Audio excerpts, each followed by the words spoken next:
Okay, so here when you have the weak base or the strong with the strong acid, it's going to be the same shape, but in this case it is going to begin basic.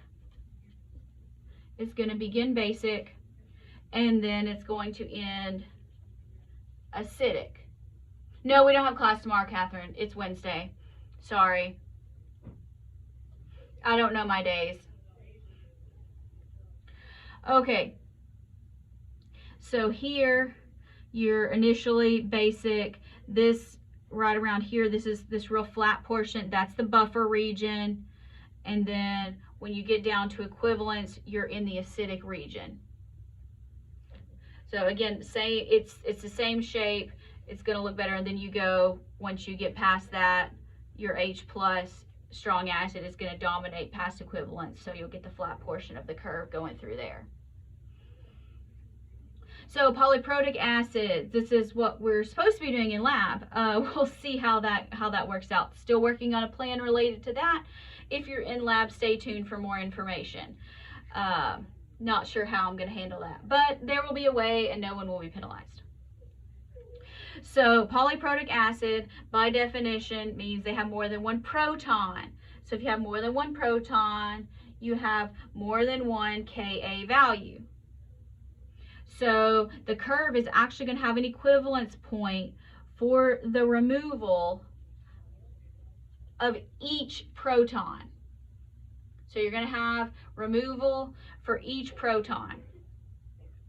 So here in this example, you have sulfurous acid. That is a weak acid. It's not strong. And we're going to titrate it with NaOH. So that's going to be a strong base. So here we have weak acid plus a strong base. For the first proton, make sure you can write the equation for the first proton removal. So here's your proton, here's your conjugate base, there's your Ka. So halfway through the first one, see here you're going to have a buffer region. So here's your buffer region right through here, right around where pH equals pKa.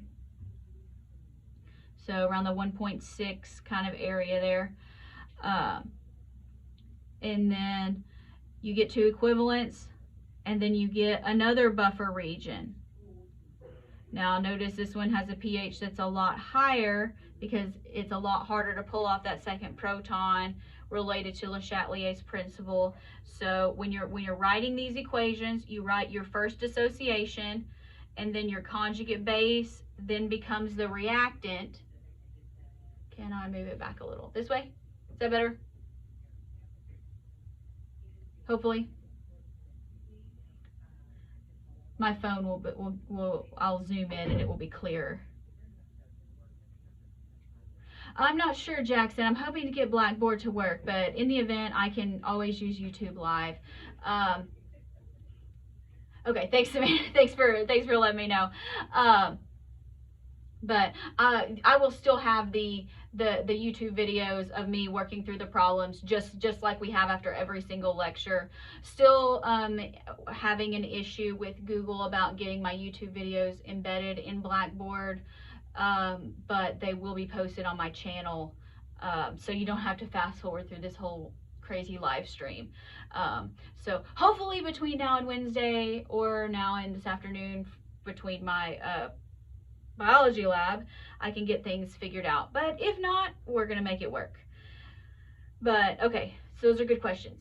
So going back to these equations, write your first dissociation, and then your conjugate base becomes your reactant, and you're going to pull that proton off to get your second conjugate base. And notice that this is a lot harder to pull that second proton off.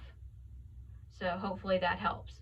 Okay, so that's a polyprotic acid. Again, the math is going to work just about the same going through that. We're probably not going to be constructing these curves mathematically other than in lab. So we'll see with that. All right, turn the page.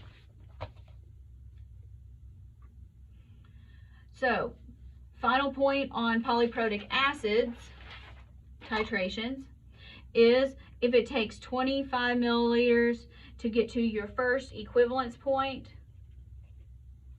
then it will take an additional 25 milliliters. So it means a total of 50 milliliters to reach your second equivalence point, and that is just equivalent to stoichiometry. Everybody's favorite word, stoichiometry. Now, I had mentioned indicators. You can use an indicator or you can use a pH meter depending on what's available to you, what sort of software, where you are, whether you're in the field or you're in the lab, with what you're doing. So indicators we use to determine the end point of the titration, and they do that with a color change. Glorious.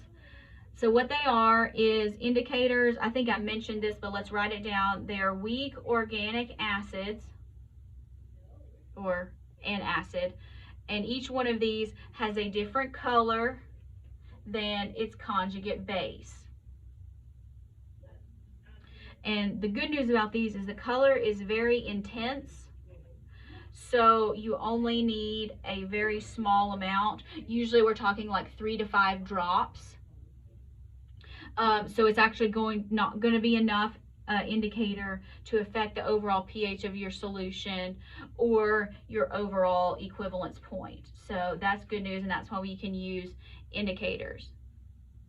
So the goal is near the end point of the titration, 1 drop of either acid or base, whatever you're using to titrate, can actually be enough for the color change. So you've kind of seen this. I have this posted on our Blackboard with the I think it's in additional study aids, but let me show this to you. There's a couple of different options.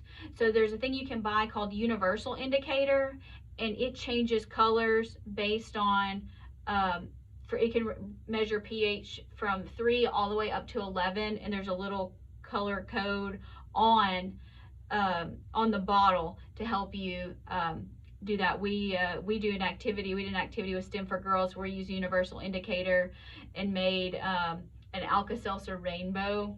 They really like that. So but here, this is a chart that you will probably find very helpful when you say, hey, I'm going to be titrating this, I don't know what indicator to use. Most often in the lab we use phenolphthalein when we're titrating strong acids and strong bases, because it's going to go from white or clear to pink. But you can use others. If you took 175 lab, when we titrated hard water, we used Areochrome black tea, and it went from like a red to a blue. And some of these kind of have more of a transitional color change. Phenolphthalein just gets darker, thymolphthalein just gets darker. But look here, if you use bromphenol blue, which is one of my favorite indicators, it goes from yellow to green to blue to dark blue. So when you're looking for equivalence, you probably want to target the green. If you get blue, you've gone too far. But depending on what you're titrating and what you want, you can choose an indicator. Notice that thymol blue actually is polyprotic, and it has 2 pH change and color changes, as does bromcrysol. No, it's not bromcrysol, it's alizarin. It has 1 color change, and then it has a 2nd color change. So those are also handy, depending on what you want to do. Again, this image is posted on Blackboard in additional study aids if you like it. I didn't make a copy for you because the copy machine isn't in color, so that's not particularly helpful. The whole point of indicators is to see colors. So that's it for indicators. There's also something, before I forget, in additional study aids. This is really great, kind of like a titration chart, and it's just a review. It tells you how to get from hydrogen to hydroxide concentrations, from OH to POH, and back and forth from OH to pH, and then from H to pH forwards and backwards. For my visual people, you probably like that. Again, it's not something that I'm going to tell you to construct or anything, but try that. It might work for your particular learning style. All right, so now we're gonna